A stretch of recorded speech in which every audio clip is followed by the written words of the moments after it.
Miss Dare? I'm in here. Well, how did you vote in the end? There's no chance of a division for days. Did you speak to Father? No, he's still in the country. Or Arthur Balfour? No. But you promised you would. I said I would if I met him, which I did not. Really, Margie, I don't think you understand the position now that we're in opposition. I'm a perfectly ordinary common garden backbencher. Backbenchers are supposed to show some independence, to express their own opinions. And my own personal opinion of the Liberal Education Bill is that it's a good one, in most respects. Ring for tea, will you, Richard? Anyway, I'm far from convinced that education should be a party political issue. Well, Father's always thought that far too much time and money was spent on education. Especially for working people, it can be a positive disadvantage. Fine, he's entitled to his opinion, I'm entitled to mine. It's just that I don't happen to think it fair that Catholics and nonconformists should be excluded from our Church of England schools. All I'm going to do is to abstain from voting against that one section of the bill, my own personal gesture. It'll be taken as a gesture of defiance against your own party. You rang, my lady? Oh, yes, Edward, bring tea. And ask Hudson to see that catches the post, will you? Very good, my lady. Whatever happens, the bill will be thrown out of the window, lock, stock and barrel. Your father in Lansdowne will see to that. Well, I think after all her ladyship's done for him, it's disgraceful. The son has got no gratitude. Well, I think she's cracked a bit once too often in the worm's turn. No, Rose, there's little enough we can say or do that'll make any difference. She wants her tea. Oh, gee, the cat's mother. Well, they're still at it, hammer and tongs. Now, look here, Edward, you show a little respect, or you won't last very long in this house, and get the tree. Well, in my last place, it was parlour maid who served tea. Well, in this house, we do things properly. You serve it, I supervise. I suppose in your last place you didn't wear gloves. Yes, I did. Well, put them on, then. More tea, Miss Roberts? Just half a cup. That's enough milk, thank you. I remember when Lady Marjorie first brought Mr. Bellamy to Southwolds. That was before they were married, even. I said there would be trouble one day, and I say it again now. And that wasn't yesterday. I was a kitchen maid. And I remember old Nanny Lucas saying as how she'd heard Lord and Lady Southwell wasn't over-pleased, not at all. In fact, quite the opposite. Oh, they had no cause to be neither. He was only a Norfolk country parson's son when all's said and done. That's not much catch. Not for the eldest daughter of an earl, and as lovely as any girl in England. But Lady Marjorie, she would have her way. Always has and always will, I've no doubt. You could say he wasn't really her class. Oh, Mr. Bellamy's a perfect gentleman. Well, he wouldn't have got far if Lord Southwell hadn't found him a safe seat in Parliament. And this house and everything, Mr. Bellamy had the penny to his name. Yes, we think chilly upstairs. Well, I think sometimes the poor man's more of a servant than we are, and I wouldn't blame him if he did turn liberal, like Mr. Winston Churchill. I mean, after the last election, the Tories have finished anyhow now. I'm a Tory and proud of it. Don't you start telling me my party's finished, my girl. It's not me that's turning liberal. You're casting aspersions where you've no right. Who? And I'd have you know you've just blown a mouthful of crumbs into my teeth. I'd give him a good whipping if he were mine. I know Tory household like the Southwell's been let down like that. It's wicked, or worse. More bread, please. But if it's his conscience that's worrying him... If you're a Tory, you don't need one. You know your rights. What do you think, Mr. Hudson? What's your opinion? It's very good of you to ask, Miss Roberts. I think you're a lot of ignoramuses. You're always talking about things you know nothing about. I like that. Politics of a gentleman, Mrs. Bridges, not for the likes of us. Oh, Mr. Hudson, how can you even say such a thing? Experience, Rose. That's how I can say it, from experience. I've seen what happens when ordinary people get political. Oh, that can't be right, can it, Mr. Hudson? I'm telling you, Rose, you mind your own business and let the politicians mind theirs. And keep the butter knife out of the jam. One stupid, unnecessary, now you admit that yourself, unnecessary gesture. And your chance of cabinet rank will be ruined forever. People don't forget you now. When we get back into power, you'll be put aside. You won't be forgiven and forgotten. Well, I don't see it that way. And I do. Yes, and so will they. After all that's been done for you, Richard, it's so... Well, it's so disloyal. Oh, hello, James. Hello, brother. Hello, brother. Something up? No. Good. I've got a friend of mine outside, Captain Charles Hammond, Indian Army, the Guides, you know, really a frontier waller. He's messing with us while he's back home. Awfully nice chap. Would you give him a cup of tea while I go and change? We're off to a party. All right, now. Come on in, Charles. Now present Captain Charles Hammond, my mother, my father. How do you do, Lady Marjorie? Sir? Well, do sit down. Yes, do sit down, Captain. Thank you. Well, I'll just go and change. Won't be long. You take milk? Yes, thank you. And sugar? No, sir. Sandwich. No, thank you, sir. How were things... Oh, I'm sorry. Please. How were things on the northwest frontier when you left? Things pretty quiet? No, sir, quite a lot going on, really. The Afrida still playing up? Yes, indeed. You know a lot about it, sir. Well, as a member of Parliament, imperial defence is one of my main interests. And education. I expect it's very, very bleak out there. Not a bit. It's really quite jolly. You and James are going to paint the town red? Yes, James is taking me to a party tonight to meet some of his friends. I know no one in London, and I very few of the social graces. James has taken me in hand, but I fear I'm a rotten pupil. I'd sooner be on picket duty in the Khyber than face a drawing room alone. I don't mean this drawing Well, room. it's very understandable. Nice of you to say so. Then we're going to the opera. James, going to the opera, the real opera? Yes, that's my fault. I'm very fond of the opera. I thought I'd start him off on Rigoletto, all those nice tunes. Signor Sammarco's in great voice as the Duke. Oh, Yes, I'm very fond of opera. June, I think it's the only thing I really miss in India. We're going to a gala performance of Tristan next Thursday. Herr Richter's found a magnificent new tenor. That should be absolutely wonderful. Oh, my goodness. Did you say Thursday? Yes. I thought it was Wednesday. They've called a meeting of the Ways and Means Committee that evening. Oh, Richard, no. Well, I'm terribly sorry, my dear, but I can't see how I can get out of But it. you knew how much I was looking forward to it already. It is too bad. Well, I'll think of something. Well, I'm sure James would love James and Wagner. I think I'll Captain just... Hammond, I have no ear for music, so such delights are wasted on me. Would you do me a favour and accompany my wife to the gala? Richard, you mustn't. Poor Captain Hammond, the last thing he wants is to be saddled all evening with James's mother. Not at all. It would be absolutely... Worth it to hear such music. No, I would enjoy accompanying you so much. It would be an honour. Well, thank you very much indeed. I'm very much obliged. There we are. How's that for speed? Ready, Charles? Oh, thank you very much, Lady Marjorie. Sir? Oh, I hope you'll allow me to take your wife out to supper before the opera, sir. Well, of course, I'm Yes, sure. I'd be delighted. Till Thursday, then. Goodbye. Goodbye. I gather they've pushed you and taken my mother or something? Yes, the gala next week. Oh, really, I am sorry. I do wish they wouldn't impose on my friends. I shall enjoy it, really do. You're too damn good-natured, Charles. Shouldn't have embarrassed that poor young man like that, Richard. You should be pleased, taking one of the most beautiful women in London to hear some of the greatest singers. Seems nice. Good for James. Soul of the earth men like Hammond, I sometimes think we waste them, letting them spend their lives on the far-flung frontiers of the British Empire. I wonder what makes them want to go out there in the first place. And my bill, please. So,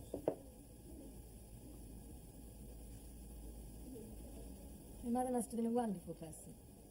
Yes, she was. I never really got on with my father. I think the dislike was mutual. He married my mother for her money.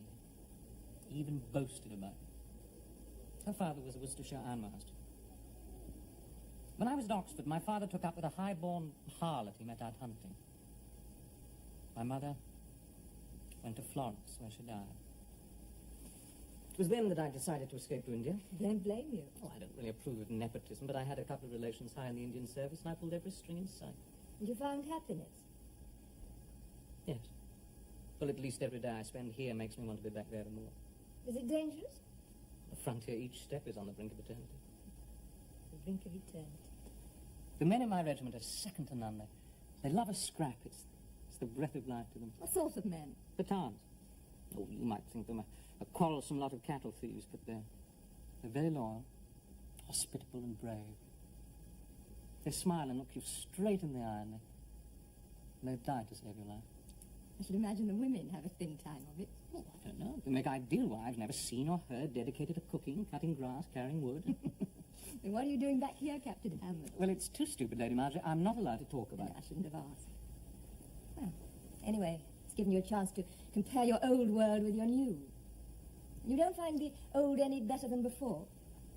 No, sadly enough, I don't. I find society shallow and boring, yawning politely at itself, in spite of the glitter and the luxury. I feel there is an air of despair and doom. But I'm being rude and boring myself. No, sometimes the same sort of shiver goes down my back. Glad you like James. Yes, I'm afraid I think it's rather wasted. That's just what my husband said about you. How odd.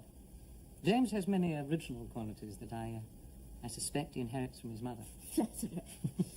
Oh, what a dull time I've had compared with you. I've never been further than Biarritz in my life. I hardly take a step beyond the shallow world of society.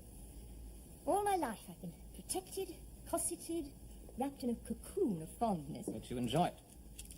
Yes, most of the time. Till I meet someone like you, Then I feel rather cross and jealous. Why cross and jealous? Because you have a real life, exciting and worthwhile, which I can never enjoy. Thank you. Thank you. Well, we ought to go. At least Tristan is something we can enjoy together.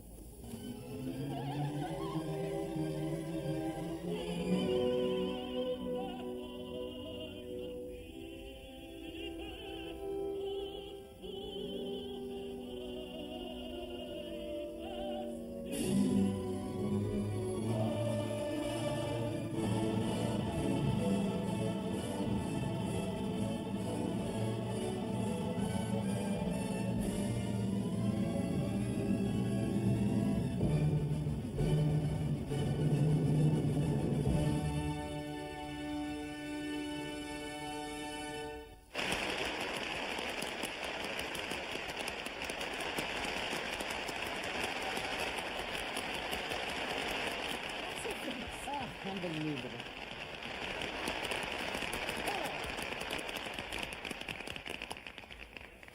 What glorious horses.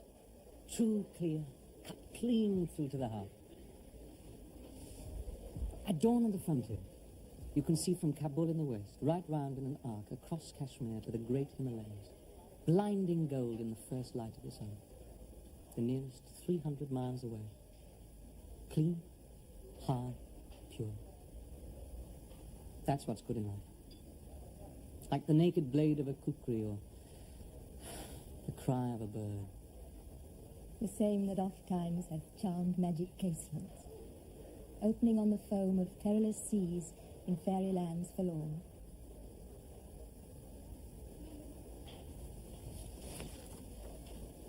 I don't take it that the Queen was indisposed, so I suppose Mrs. Keppel was with His Majesty. Well, it's not my place to say so, but there are some strange people in the royal circle. Marcus de Soberley is more like a monkey than a man. Go to bed now, Roberts.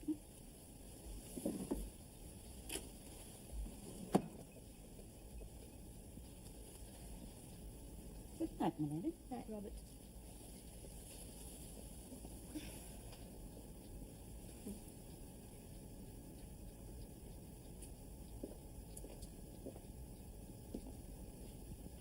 My dear.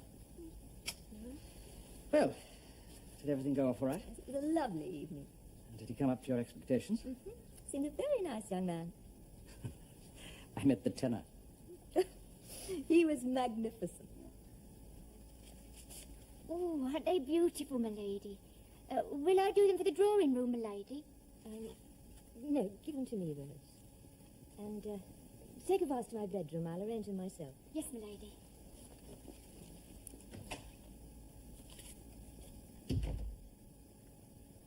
Here, which one would you choose, Edward? Well, I'd let her choose. Who are the roses from, anyway? An admirer. That's nice, isn't it? At her age as well. Well, why not? It's only good manners. Token of esteem. Roses is symbolic, I've always heard. What of them? Love. A rose by any other name would smell lovely. Oh, Edward, go off, for pity's sake. Oh, that one ain't half prickly.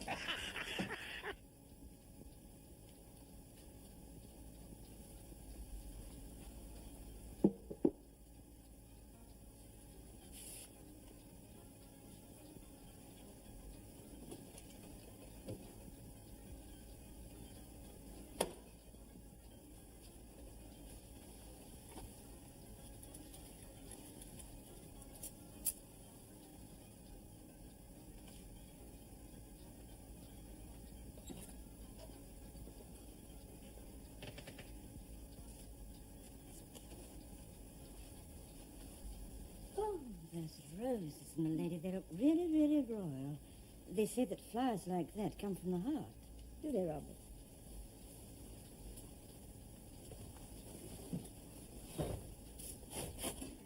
And the last couple of days she's been dancing round the room like the Queen of the May. Spring is in the air. A bit more than spring, I'd say.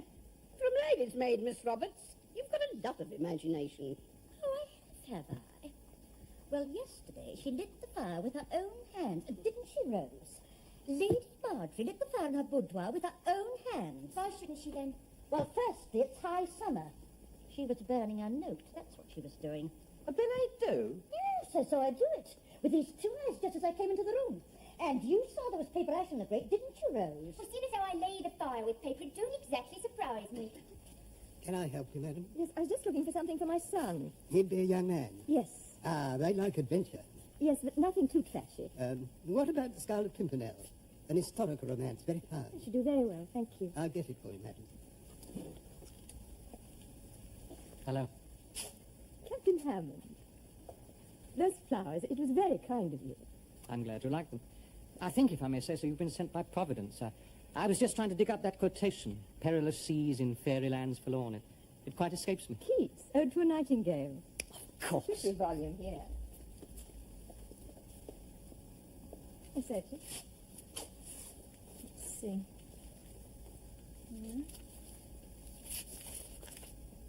There we are. I shall buy it for you. Oh, that's very kind of you, thank you. Could I ask you a favour? Would you read the poem to me? Well, not here. No, not here. Adieu. The fancy cannot cheat so well as she is fain to do, deceiving elf. Adieu, adieu. Thy plaintive anthem fades past the near meadows, over the still stream, up the hillside. And now 'tis buried deep in the next valley glades. Was it a vision or a waking dream? Fled is that music. Do I wake or sleep? Thank you. Well, there's something else we've enjoyed together. Yes, But I'm failing in my duty as host. Can I offer you a glass of Moselle? I'd like that very much. Do you play? Oh, only a little. And then to amuse myself. Oh, I love this one.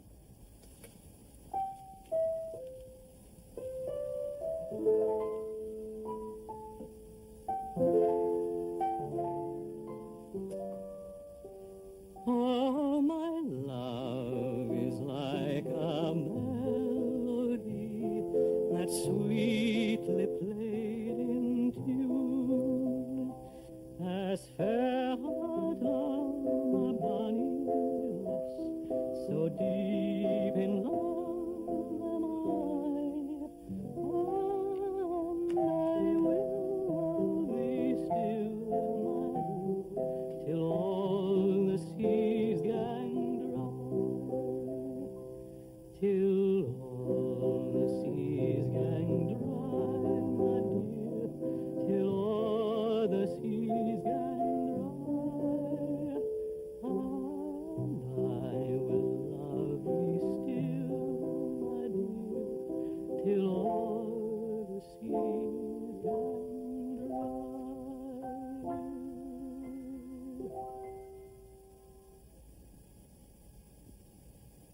You know that I love you, don't you? You're the most beautiful, desirable woman in the world. Darling, you're crying. Why are you crying?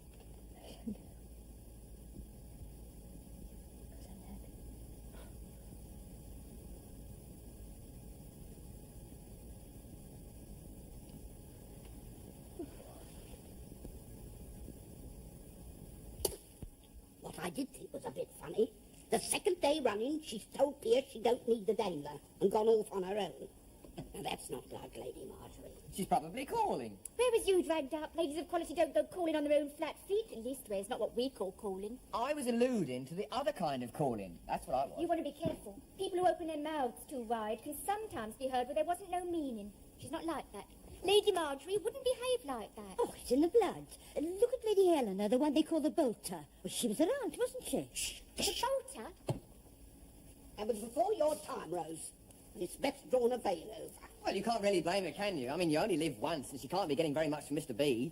Well, it's only human nature. I mean, 25 years, always having the same pudding. Well, me, I like a change of diet. Edward! Yes, Miss Hudson? In there.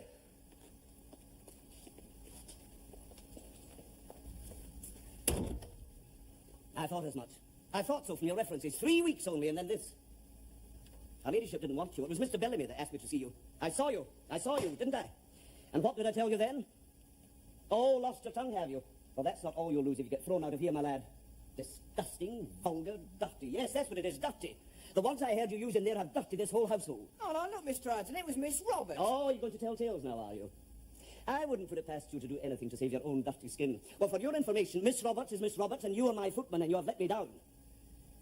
And if ever I hear words like that passing your lips again, young man, you will be out on the street, without a reference. And the same applies if I catch you larking about with any of the young girls, my staff. Now, up you go and straighten up the morning room. Stop. Did I see you smile? No, Mr. Hudson. No, honest. Take yourself out of here.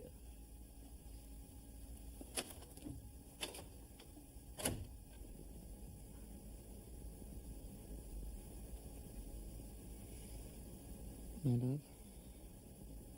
My darling. Dazed by your beauty.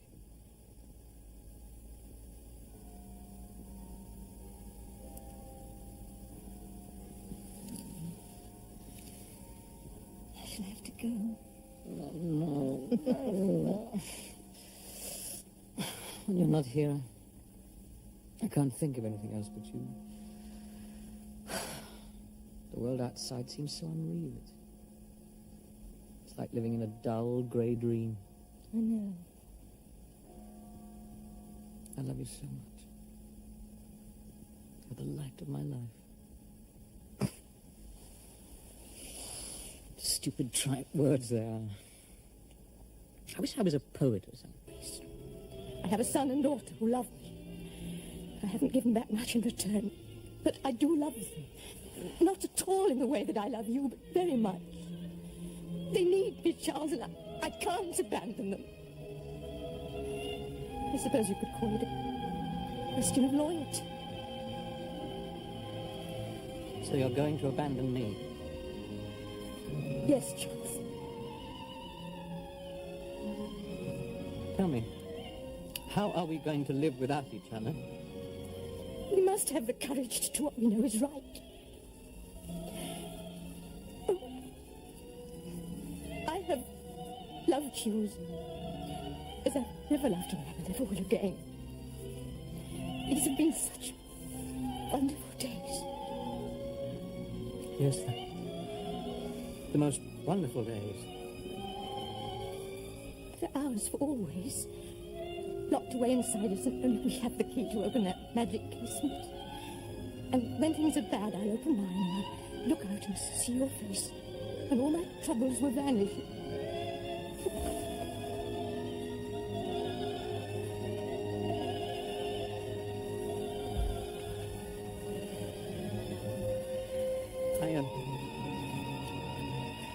I had this for you. Please take it. Goodbye. My only love.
Our speech has caused quite a stir. Even the editor of the Times seems to approve. It's one of the best speeches I've ever heard you make, Richard.